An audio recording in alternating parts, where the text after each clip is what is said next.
आज हम एक ऐसी एकादशी के बारे में चर्चा करने जा रहे हैं जो साल में नहीं बल्कि 3 साल में केवल एक बार आती है, जिसे हम पद्मिनी एकादशी के नाम से जानते हैं।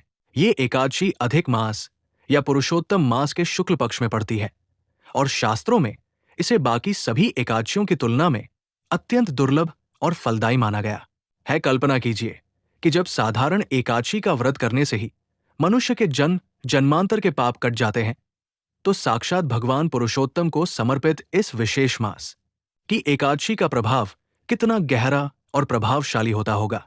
इस व्रत की महिमा इतनी अपार है कि स्वयं भगवान श्री कृष्ण ने महाराज युधिष्ठिर को इसके बारे में विस्तार से बताया था, ताकि मनुष्य अपने जीवन के कष्टों से मुक्ति पाकर परम पद को प्राप्त कर सके। पद्मिनी एकादशी का संबंध एक बहुत ही सुंदर और प्रेरणादायक कथा से है, जो हमें सिखाती है कि जब कठिन परिश्रम और साधारण प्रयास विफल हो जाते हैं, तब केवल भक्ति और तपस्या ही मार्ग दिखाती है। त्रेता युग में महिष्मति पुरी के राजा कृतुर्य की कई रानियां थी, लेकिन उनके यहां कोई संतान नहीं थी जो उनके राज्य का उत्तराधिकारी बन सके। राजा और उनकी प्रिय रानी पद्मिनी ने वर्षों तक तपस्या की दान पुण्य किए और अनेक यज्ञ करवाए, परंतु उनकी मनोकामना पूर्ण नहीं हुई। तब रानी पद्मिनी ने अनुसुया माता की शरण ली, जिन्होंने उन्हें यह बताया कि अधिक मास में आने वाली शुक्ल पक्ष की एकादशी का व्रत करने से भगवान प्रसन्न होते हैं और असंभव कार्य भी संभव हो जाते हैं।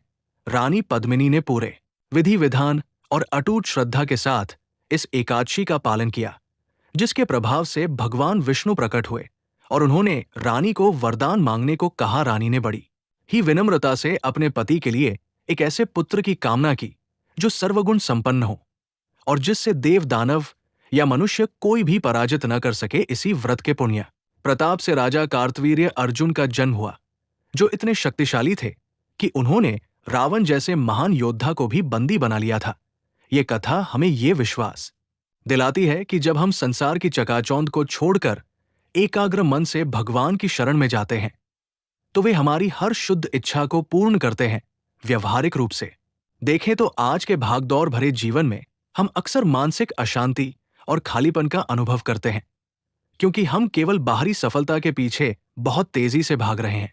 पद्मिनी एकादशी हमें रुकने, सोचने और अपनी आत्मा की गहराई में उतरने का एक अवसर देती है, जहां हम इंद्रियों को वश में करना सीखते हैं। इस दिन अन्न का त्याग करना और केवल भगवान के नाम का जप करना हमारी चेतना को पूरी तरह शुद्ध कर सकता है और हमें ये एहसास दिलाता है कि वास्तविक शक्ति भौतिक संसाधनों में नहीं, बल्कि आध्यात्मिक अनुशासन से मिलती है।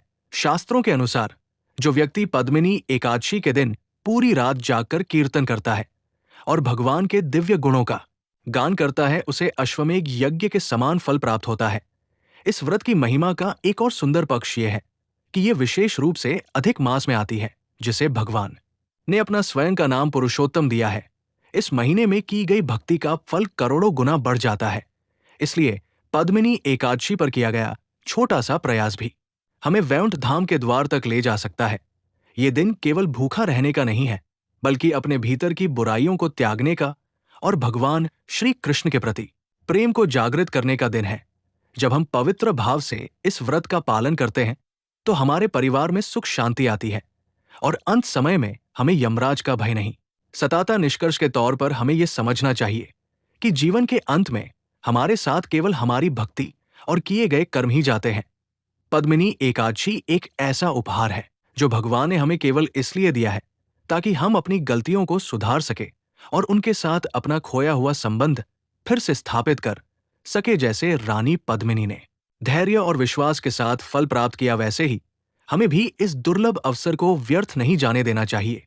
आइए इस पावन तिथि पर हम संकल्प लें कि हम अपने मुख से केवल भगवान का नाम लेंगे और अपने हृदय को उनके प्रेम से भर लेंगे, ताकि हमारा ये मनुष्य जीवन वास्तव में सफल और सार्थक बन सके। हरे कृष्णा।